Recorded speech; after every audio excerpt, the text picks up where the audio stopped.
Պարոն Արուշանյան, ո՞նց եք։ Դեկտեմբերի 7-ին յուրաքանչյուր գյումրեցի ո՞նց է լինում, մատահող։ Ինչի թույլ չտվեցիք մարդիկ այս ապրումները իրենց ընտանիքներում լուր խոր տանեն, ինչի խանգարեցիք ձեր քաղաքական աղմուկով։ Քաղաքական աղմուկ դուք եք անում լրագրողում։ Կարելի է դուռը բացել եկեղեցու եւ տանտիրոջը կալանավորել են ու փակել էին ձեր առաջ։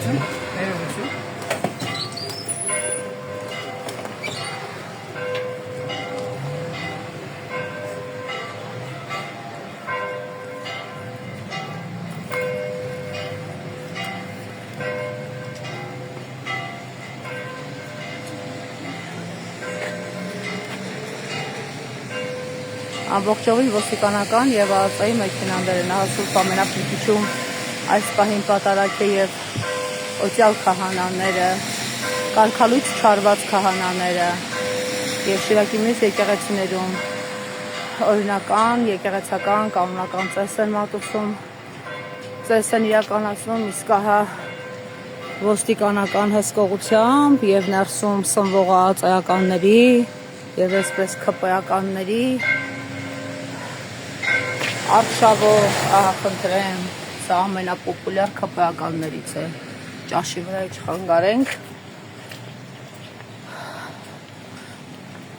բեմադրված պատարակ են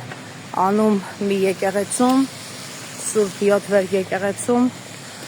որը փակել էին քահանաները Նիկոլ Փաշինյանի առաջ, խլոնվելով, կապարակենքելով, մակագրելով, որ իրենք թույլ չեն տալիս եւ իրենք դեմ են իրենց առաջ դրված պայմաններ վախնդրել պետական համարներով մեքենաներ որպեսզի ծես իրականացնեն։ Գյումրեցիները ընդհանրապես տներից դուրս չեն գալիս, Երևանից Բերովի շրջիկ քահանաներով կամ չգիտեմ որտեղից բերված շրջիկ քահանան հավատավորներով Փաշինյանը պիտի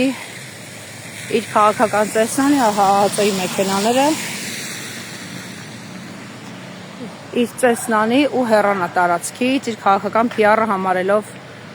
ավարտված այսօրվա հատվածում, խնդրեմ ամբողջ քաղաքի հրապարակը ագրեսիվ եռուզեռի մեջ է, ամբողջովին ուժայիններ են, բոլոր մուտքերի մոտ, բոլոր մուտքերի մոտ ԱԱԾ-ականներ եւ ոստիկաններ, օբյեկտների մուտքերի մոտ իդեպ, խնդրեմ, ոստիկանական մեքենան, խնդրեմ, ամբողջովին փակված է, խնդրեմ, բոլոր մուտքերի մոտ հսկվում են, սպասում է Նիկոլ Փաշինյանին։